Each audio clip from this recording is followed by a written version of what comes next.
Abacus आहे, abacus tools. Actually हे लहान मुलांना 4 to 15 या एजमध्ये दिलं जातं, कारण त्या वयामध्ये मुलांची ब्रेन डेव्हलपमेंट होत असते.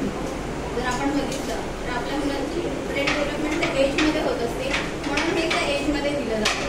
ॲक्च्युली हे एक कॅल्क्युलेटर आहे. पूर्वीच्या काळी जर आपण बघितलं तर लोक ह्याच्यावर कॅल्क्युलेट करून गणित सोडवत होते आणि ह्याच्यावरूनच कॅल्क्युलेटरचे शोध लागले. आता हे परत आलंय, त्याच्यामुळे आपण आता ह्याला आपल्याला असं वाटतं की ते नवीन आहे, पण ऍक्च्युली हे जुनं आहे. जे वैदिक पद्धतीने करत होते ना ते ह्याच्यावर करत होते. आता ह्याच्यामध्ये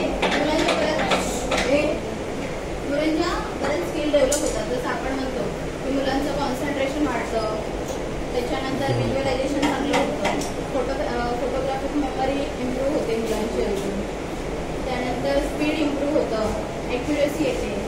असे काही 5-6 स्किल आहेत. जसं कॉन्फिडन्स वाढतो, मेन म्हणजे महत्त्वाचं आहे की मुलांचा कॉन्फिडन्स बिल्ड होतो त्याच्यामध्ये. त्यामुळे त्याच्यामध्ये 5-6 स्किल मुलांच्या एका वेळेला डेव्हलप होतात. हे ॲक्च्युली मॅथ्स आहे. ह्याच्यामध्ये तुम्ही डायरेक्टली जर बघितलं तर ह्याच्यामध्ये तुम्हाला मॅथ्सच भेटणार, पण ह्याचे रिझल्ट बाकीच्या सब्जेक्ट्समध्ये पण तुम्हाला दिसणार. कारण कसं ह्याच्यामध्ये तुमचं जे कॉन्सन्ट्रेशन आहे ना ते चांगलं झालेलं असतं मुलांचं. नॉर्मली कसं होतं, आपली मुलं बुकमध्ये रीड करतात, ते रीड केल्यानंतर जर आपण बघितलं एक्झामच्या नंतर मुलांना विचारलं की अरे एक्झाममध्ये काय आलेलं, मग थोड्या दिवसांनी ते विसरलेले असतात. तर ह्याच्यामध्ये तसं नसतं. जर तुम्ही बघितलं मुलांचं कॉन्सन्ट्रेशन वगैरे चांगलं झालं असेल, व्हिज्युअलायझेशन चांगलं झालं असेल, त्यांनी जे रीड केलंय ना ते त्यांना जास्त वेळ लक्षात राहतं, विसरत नाही. कारण आता जसं आम्ही इथे लेफ्ट हँड आणि राईट हँडने घेतो, बऱ्याच जणांनी मला जेव्हा आले पहिल्या दिवशी तेव्हा हा प्रश्न विचारला की लेफ्ट हँडने का लिहायला सांगता, तर त्याच्यामागे एक कारण आहे.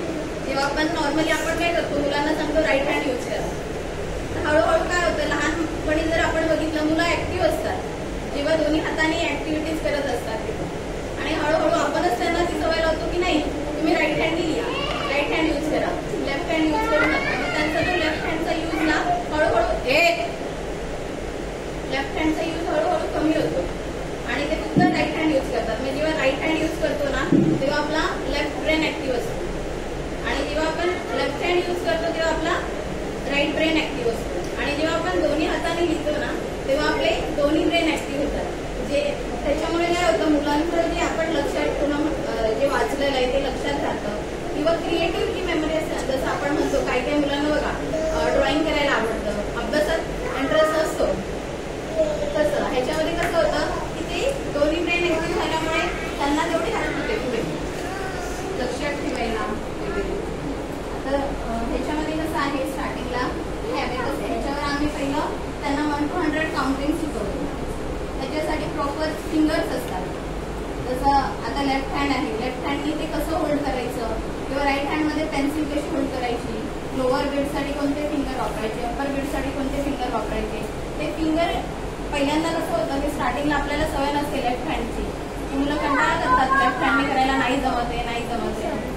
पण त्याच्यामध्ये काय होतं, जेव्हा ते फिंगर्स मूव्ह करतात ना तेव्हा ती ब्रेन ऍक्टिव्हिटी होते आणि त्यामुळे त्यांचं मग ब्रेन डेव्हलप व्हायला तेवढी हेल्प होते. आणि जेव्हा हे अबॅकसवर करतो तेव्हा त्यांचं अबॅकसवर झालेलं प्रॅक्टिस होते, आणि त्याच्यानंतर आम्ही ते विदाऊट अबॅकस स्टार्ट करतो. विदाऊट अबॅकस म्हणजे काय, ह्याच्यावर ते पहिले 1 to 100 counting, addition, subtraction, multiplication, division, decimal, negative sums हे सगळं ह्याच्यामध्येच असतं. स्टार्टिंगला ह्याच्यावर शिकवतो, आणि त्यानंतर 1-2 लेवल नंतर पहिले 2 लेवलला काही फॉर्म्युले आहेत, टोटल 35 फॉर्म्युलेचे 2 लेवलमध्ये डिवाइड होतो. आणि 3rd 4th लेवलपासून मग तुम्हाला मल्टिप्लिकेशन, डिव्हिजन स्टार्ट होतं.